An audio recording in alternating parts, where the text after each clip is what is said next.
Olá! Vamos conversar hoje sobre um tema que é, olha, essencial para uma gestão pública de qualidade: a avaliação de políticas. A gente vai entender como o ato de medir vai muito, mas muito além de só conferir se as regras foram cumpridas, sabe? E como ele se torna, de fato, uma ferramenta poderosa para transformar a sociedade. E para a gente começar, tem uma ideia que é a base de tudo. Aquilo que não se mede, não se transforma. Essa frase, na verdade, resume tudo. Medir não é apenas um ato técnico, é uma decisão que define o que é prioridade. É o primeiro passo, aquele que não dá para pular para a gente garantir que uma política pública saia do papel e, de fato, mude a vida das pessoas para melhor. Bom, o nosso bate-papo de hoje vai passar por 4 pontos principais. Primeiro, por que medir é tão crucial? Depois a gente vai ver quais são as ferramentas da avaliação. Na sequência, qual o impacto disso na gestão e no controle? E, por fim, o mais importante de tudo, como é que a gente transforma informação em ação de verdade? Então, vamos lá. Então vamos lá, começando pelo primeiro ponto. Afinal de contas, por que medir é tão importante assim? O que tem de verdade por trás dos números e dos gráficos de uma política pública? Olha só, aqui a gente tem uma mudança de perspectiva que é fundamental. Por muito tempo, sabe, a avaliação foi vista só como burocracia, né? Aquele item que a gente tem que marcar na lista de tarefas. Mas a proposta aqui é outra. É enxergar a avaliação como um compromisso ético com a sociedade.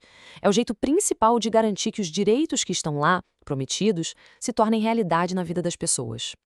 E por que essa virada de chave é tão importante? Pois é, a lógica é bem simples. Aquilo que a gente não mede, a gente não vê, fica invisível, tanto para os gestores quanto para o nosso trabalho de controle. Isso é especialmente sério quando a gente está falando de desigualdades. Medir, então, joga uma luz nesses problemas e nos força a buscar soluções. Ok, então a gente já entendeu por que medir é tão importante. Mas como é que a gente faz isso na prática? É o que a gente vai ver agora, falando das ferramentas que nos ajudam a traduzir essa realidade social, que é super complexa, em dados que a gente pode analisar e usar. E a principal ferramenta que a gente tem para isso são os indicadores. Dá para pensar neles como tradutores mesmo. Eles pegam uma realidade social bem complicada, como a qualidade da saúde ou da educação, por exemplo, e transformam isso em algo claro, objetivo, que dá para medir. São os indicadores que vão nos dizer se uma política está no caminho certo ou se precisa de algum ajuste de rota. E com os indicadores, a gente consegue analisar uma política pública por 3 dimensões, 3 ângulos que são essenciais. Primeiro, a eficiência. Ela mostra se o dinheiro público está sendo bem utilizado. Depois, a equidade, que verifica se os recursos estão chegando para quem mais precisa de verdade. E, por último, a efetividade, que é o ponto principal.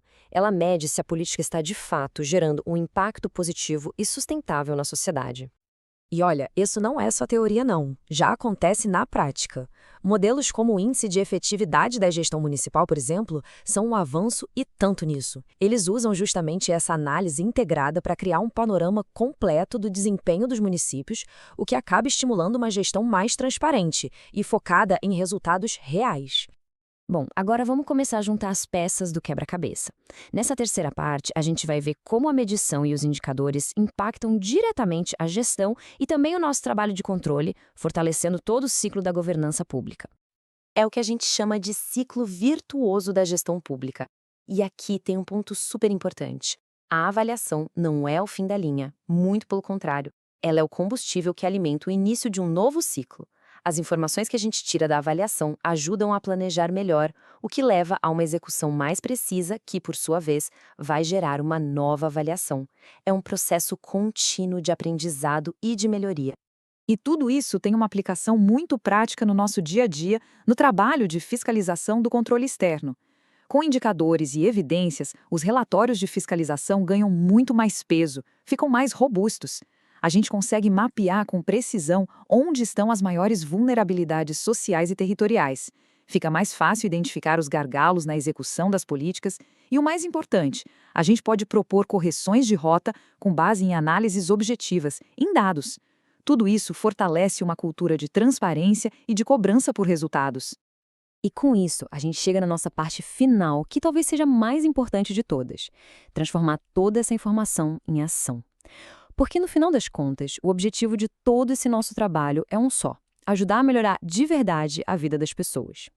Essa frase resume muito bem a nossa conversa de hoje. Medir é incluir. porque é justamente com base em evidências que a gente consegue garantir que as políticas públicas saiam do discurso e se tornem direitos reais, concretos na vida de toda a população, especialmente para aqueles que mais precisam.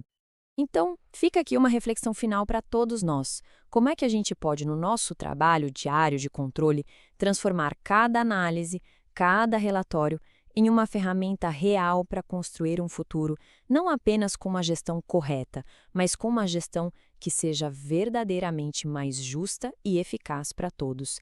Essa, no fundo, é a nossa grande missão.